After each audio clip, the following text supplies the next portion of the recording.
I am Virelia, and people laughed at me even before they knew my name.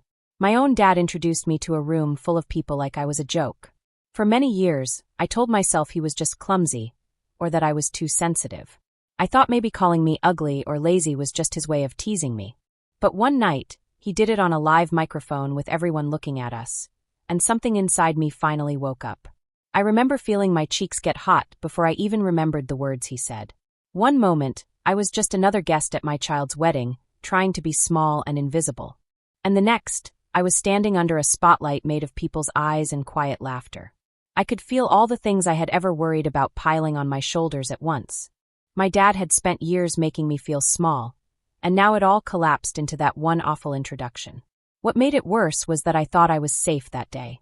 I wore a quiet dress, kept my head down, and practiced small, safe answers about my life, so no one would ask me too many questions. I had spent many years making a secret version of myself, someone competent, respected, and not just a body to be judged. I kept that version away from my family, especially my dad. So when a group of men in matching suits stepped forward and started talking about my secret life out loud, I felt my world shake. My father's joke hit the truth he never asked about. And in that moment, I watched the image he had of me start to break. If you have ever stood frozen while your parents made fun of you, you know the hard part isn't what they said. It's what you do after everyone has heard it. The way I reacted after my dad choked on his wine would change my family forever. But before I tell you what he said and what happened next, I want to know, what time is it for you right now, and where are you reading this from? I want to see how far this story will go. Looking back, the first cracks in me started long before I understood what they meant. Growing up in our small corner of Raleigh, I learned quickly that the safest way to exist in my family was to make myself small, even when I didn't know yet how to disappear. My dad had a way of talking that made every room feel tight, like he carried a storm with him. He could turn a simple breakfast into a test, a normal family moment into a stage where I always failed.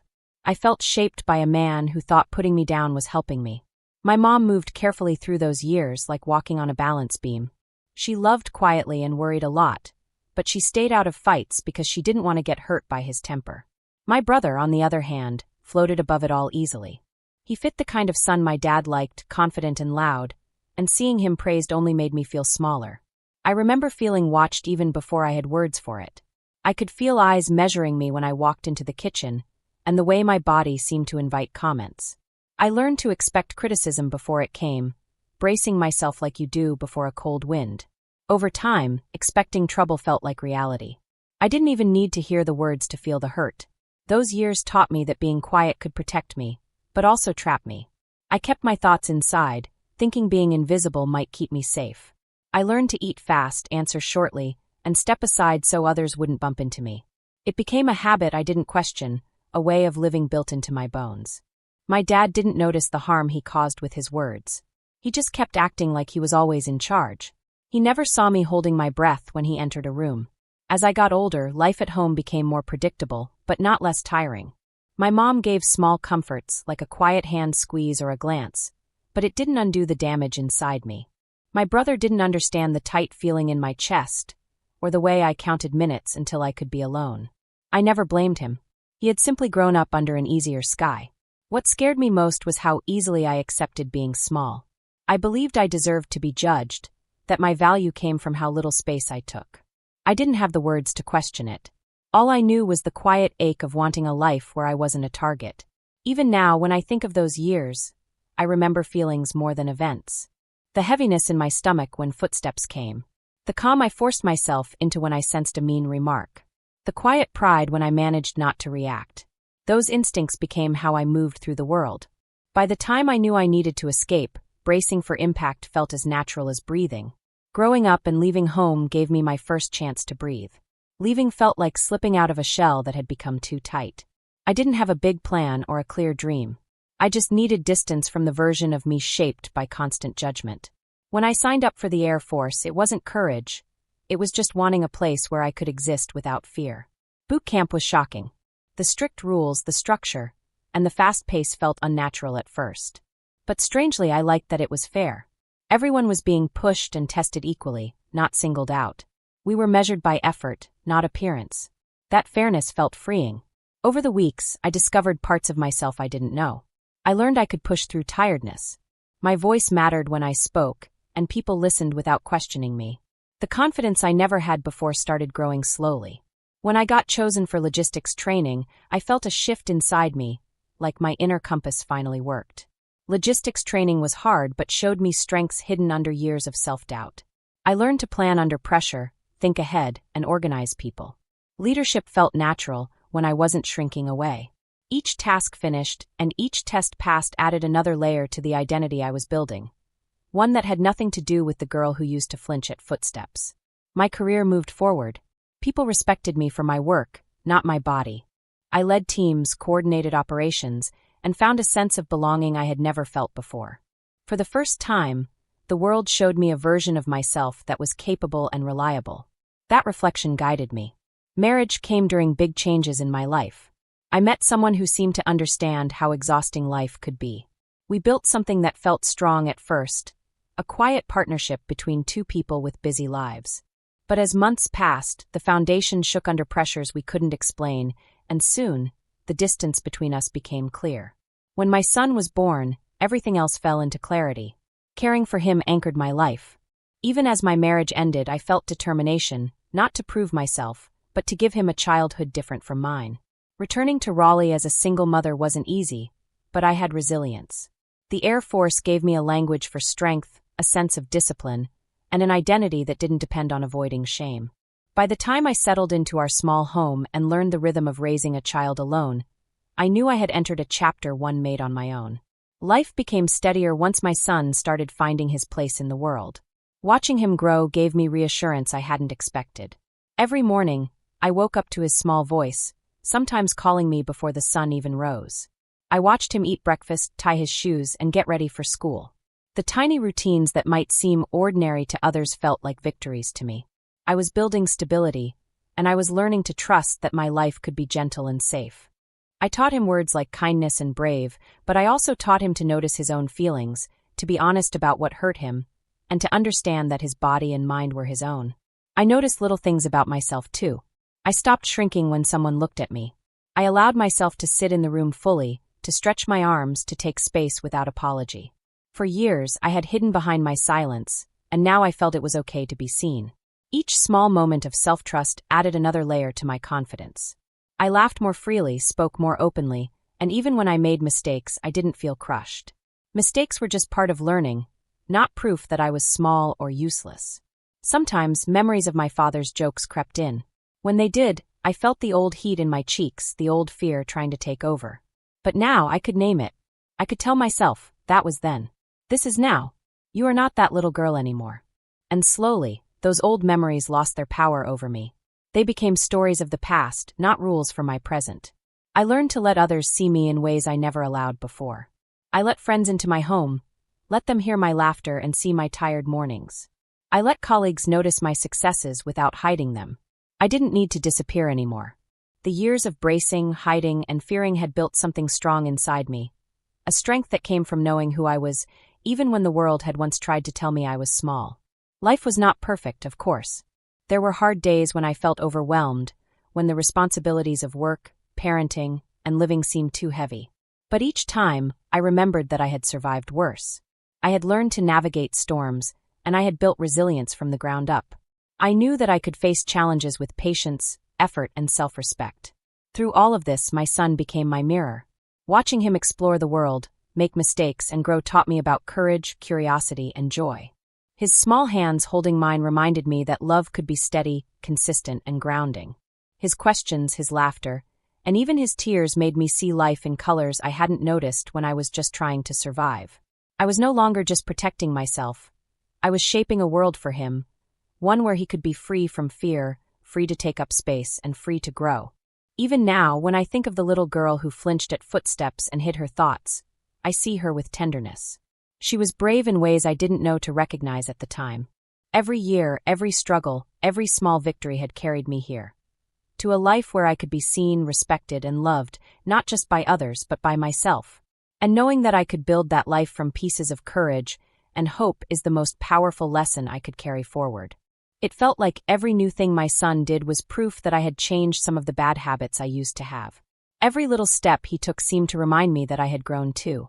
I remembered the times when I had been slow to act, unsure of myself, or afraid to make decisions. Watching him, I realized that I had worked hard to break those habits. He faced problems with a confidence that I didn't know well. But for him, it was easy. It came naturally, like he had been born knowing how to handle things.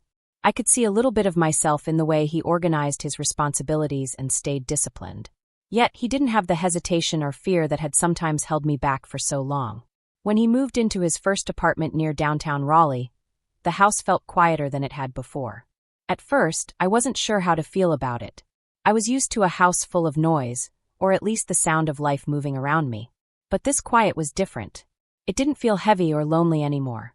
Instead, it felt like a time when I could finally breathe. I could focus on my work, follow my routines, and still give him space to grow into the person he was meant to be. He came to visit often, enough that the distance between us didn't grow into worry. Slowly, I started to enjoy the balance we had built.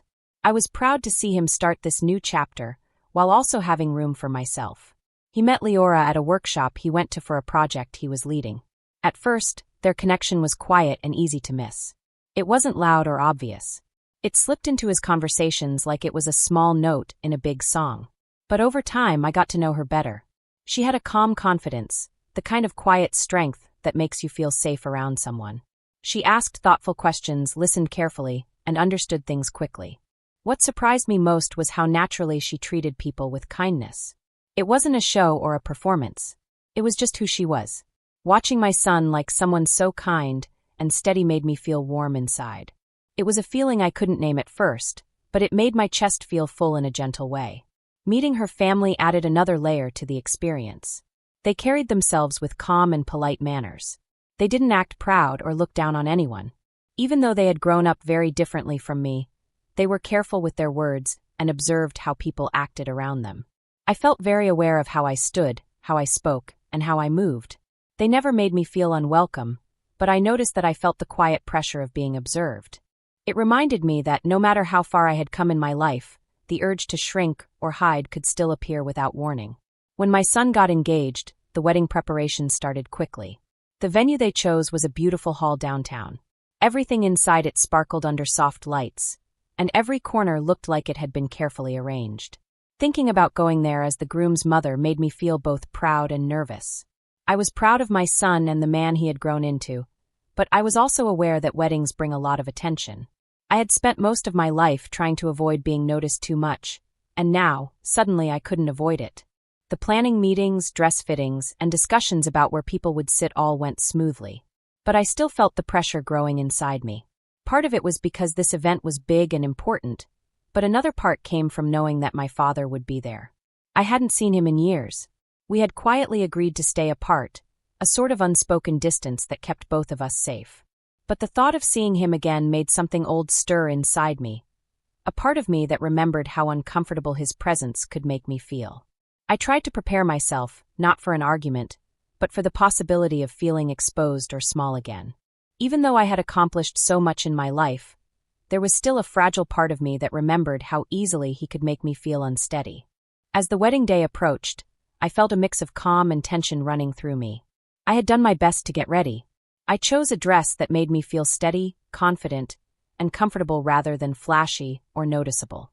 I practiced taking slow, steady breaths before getting out of the car. When I stepped toward the hall, the flow of guests moving in all directions almost seemed like a river of people. Nothing about the setting felt overwhelming on its own.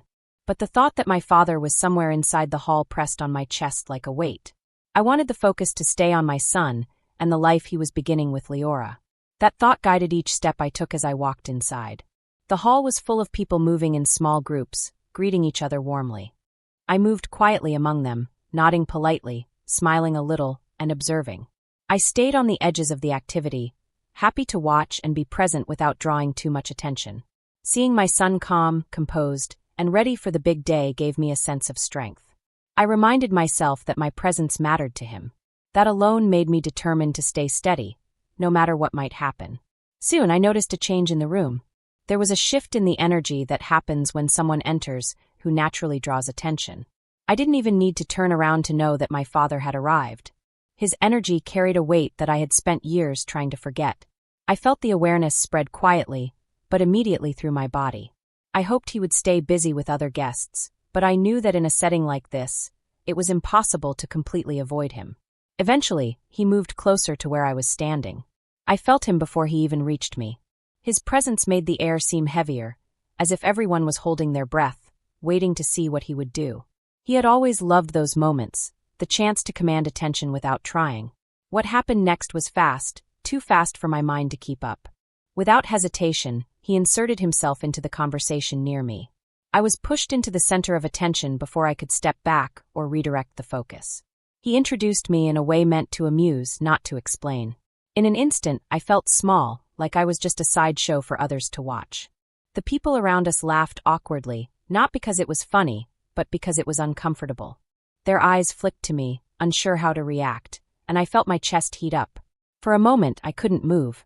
Years of practicing calm expressions held my face steady, but inside, a mix of shame and anger twisted sharply. I had thought I was ready, but nothing could prepare me for being diminished so casually, especially on my son's wedding day. Then, I noticed something I hadn't expected. A group of groomsmen moved forward. These were men I had known from long ago, not from family gatherings, but from a distant part of my life. They walked with calm, deliberate steps. They stood tall and dressed in matching suits. I hadn't expected to see them again, and certainly not here at the wedding. Their quiet strength changed the energy around us. It shifted the focus away from my father, and suddenly, the attention in the room recalibrated. I watched my father's confident expression falter as he realized he no longer controlled the moment. The men's presence reminded him, and everyone else, that I was not someone to be dismissed or made small. The people around us, who had been laughing politely just moments before, went quiet. They were trying to understand what they were seeing, reconciling two very different images at once. My father could no longer stand at the center of attention. His usual confidence drained from him, almost as quickly as it had appeared.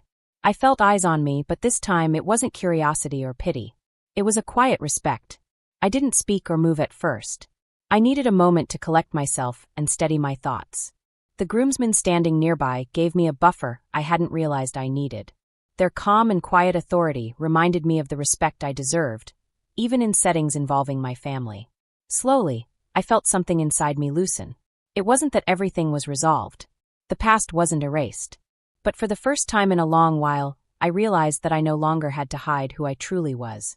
The truth of who I had become, strong, capable, and deserving of respect, was visible, and no one could take it away from me. I stayed in that space for a few moments, breathing slowly and quietly. I watched my son smile, ready to start his new life in Leora. I watched Leora, calm and kind, moving gracefully among guests. I watched the groomsmen stand with quiet strength, creating a protective circle around me, and I finally felt a sense of safety I hadn't felt in years. The wedding continued, and I stayed present. I laughed softly with guests, shared small conversations, and felt proud of the family my son and Leora were building. I noticed the way Leora's family interacted with each other, kind, measured, respectful. I noticed my own reactions, noticing how far I had come. The tightness that my father's presence had caused earlier had not completely disappeared, but it no longer controlled me. By the end of the evening, I felt a strange mixture of relief, pride, and quiet joy. My father's attempt to unsettle me had failed because I had grown stronger than I had ever realized. I was no longer the person I used to be, the one who shrank under his gaze. I was a mother, a woman, and someone who had fought hard to claim her place in the world. I could finally stand there, fully present, proud of my son, proud of my life, and proud of myself. The wedding was not just a celebration of my son's new life. It became a quiet celebration of my own journey, of the strength and growth I had achieved over the years. And in that hall, surrounded by people who respected me, I realized that I didn't need anyone's approval anymore, not even my father's. I walked back to my seat, my chest feeling lighter, my steps steady. I watched the couple dance their first dance, and I smiled. The warmth I felt wasn't just for my son and Leora, it was for myself as well. I had faced my past, and I had survived it. More than that, I had grown beyond it. And for the first time in a long while, I felt completely at peace.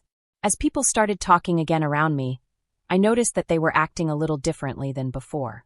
Their faces looked softer, their eyes kinder, and the way they asked questions sounded real, not just polite words they were supposed to say. The way people spoke to me changed. It wasn't small, shallow chatter anymore. It felt honest and calm, like they were really paying attention. It was as if the room had changed itself, noticing a side of me I had never been able to show when my dad was around. That part of me, the one I had hidden for years, finally had space to exist. I accepted the kindness of others carefully, still thinking about what had happened, still feeling a little unsure. But I was thankful for the calm and steady feeling it gave me.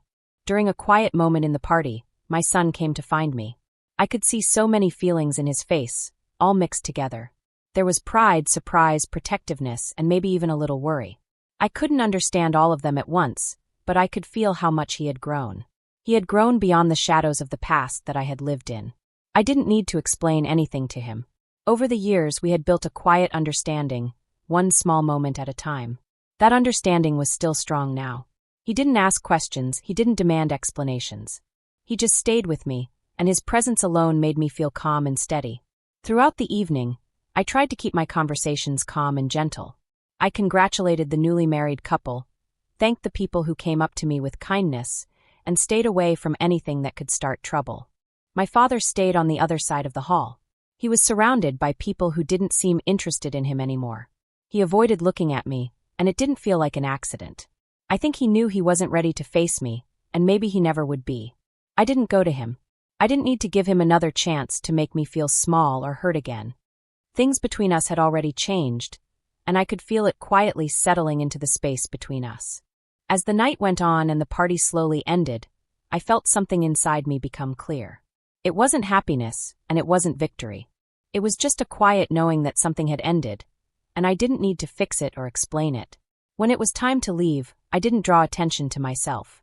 I said a few simple goodbyes and stepped into the cooler air outside. I felt steady in a way I hadn't expected. I walked to my car without looking back. I knew that the space between my father and me had grown in a way that could not be fixed. Even if no one else fully understood, I understood. Leaving the hall didn't feel like running away. It felt like the first honest step toward a life where I could finally choose which parts of my past could come with me and which parts one could leave behind. The days after the wedding were quiet. They gave me time to think about all the feelings that had settled under my calm surface. I returned to my usual routines, moving through tasks with the steady habits I had built over many years. But even with that normal rhythm, something had changed inside me. Something final had grown. A boundary I had been forming for a long time had finally taken shape. I didn't feel the need to explain my feelings to anyone or wonder if my discomfort was okay. The moment at the party had shown me a truth I could not ignore. Accepting it didn't feel like a choice. It felt like finally saying yes to something I had known for a very long time. When my father eventually reached out, his message sounded the same as always. He tried to make things seem small, as if the real problem didn't exist. There was no sign that he had thought about what had happened, or that he understood why it was serious. His words made it sound like the incident at the party was just a funny mistake, a small joke that had been misunderstood. This hurt me more than the original event itself. It confirmed what I had sensed most of my life. He had never truly seen me, and he had no intention of seeing me now. I decided to meet him for coffee, not because I had to, but because I wanted to understand for myself and give myself clarity. Sitting across from him, I realized how much effort I had spent over the years just to keep a small connection with him. He spoke with the same certainty as always. He expected me to stay quiet, to agree, to follow the familiar pattern we had always known. But I didn't feel the need to carry that old weight anymore. I could hear his words, but I didn't let them get inside me. I didn't argue. I didn't try to convince him of anything. I just listened, letting his words pass by without affecting me. Then I told him I was stepping away from our relationship. The moment I said it, it felt like a long breath I had been holding for years. Finally, I could let it out. He reacted with surprise and then with irritation. He said I was overreacting. But his disbelief and refusal to understand only made my choice stronger. I didn't argue with him. I didn't try to make him see my perspective. There was no reason to keep asking for recognition or care from someone who had never freely given it. When I got up to leave, the space between us felt complete. It wasn't dramatic. It was just a quiet truth, a calm understanding that had finally settled. Walking out of the cafe, I didn't feel victorious. I didn't feel relieved. I didn't even feel angry. I felt something different, space. An open, clear space I hadn't felt before. I could think about my life without the pressure of old wounds and constant stress. I knew that memories and complicated emotions would still come back sometimes, but for the first time, I understood that I could move forward without taking him with me. I could live my life on my own terms. The ending between us wasn't neat or tidy. It wasn't like a story where everything is fixed and everyone is happy. It was real. It existed just as it was, leaving me free to live a life shaped by my own choices. What happened next didn't need explaining to anyone. Some relationships end without big goodbyes, without forgiveness, without a final conversation that makes everything perfect. Mine ended that way, and the lack of closure became its own truth. I could finally accept it. Her story stays with us because it shows a truth that many people live with but rarely talk about. Not every parent grows up. Not every parent understands the pain they cause. And not every wound can be healed just with time. Virelia's journey shows that strength is not always loud or dramatic. Sometimes strength is quiet. Sometimes strength is just the choice to walk away.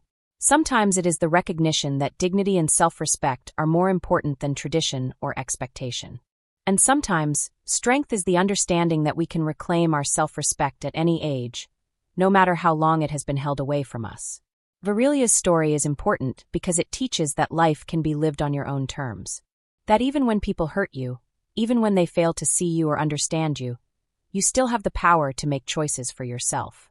You still have the power to decide which parts of your past can come with you and which parts you leave behind. Her story is a quiet reminder that walking away doesn't mean giving up. It means protecting yourself. It means valuing your own heart and your own life. It means saying, I deserve to live without carrying this weight anymore. Even though not everything was fixed, even though some questions remained unanswered, she felt free. Free to live in the calm space she had created. Free to love her son without fear or stress. Free to be herself without needing anyone's approval. That quiet freedom, that calm and steady space, was stronger than any argument, stronger than any hurt, stronger than any disappointment. It was a quiet strength, but it was real. And for Virelia, it was enough. Her journey reminds us that life isn't about having everything perfect. Life isn't about making everyone understand you or giving everyone closure. Life is about knowing your own heart. It is about building your own calm space where you can live with honesty and peace. And sometimes, that means walking away from people who can't give you what you need. Sometimes it means choosing yourself even when it is hard. Virelia's story lingers because it is real. Because it shows the truth that many people experience but rarely speak about. And it teaches that strength can be quiet, dignity can be chosen, and self-respect can be reclaimed at any time. It reminds us that life can be lived fully, even when some relationships end without resolution. And most importantly, it shows that moving forward is possible, even when the past has left its mark.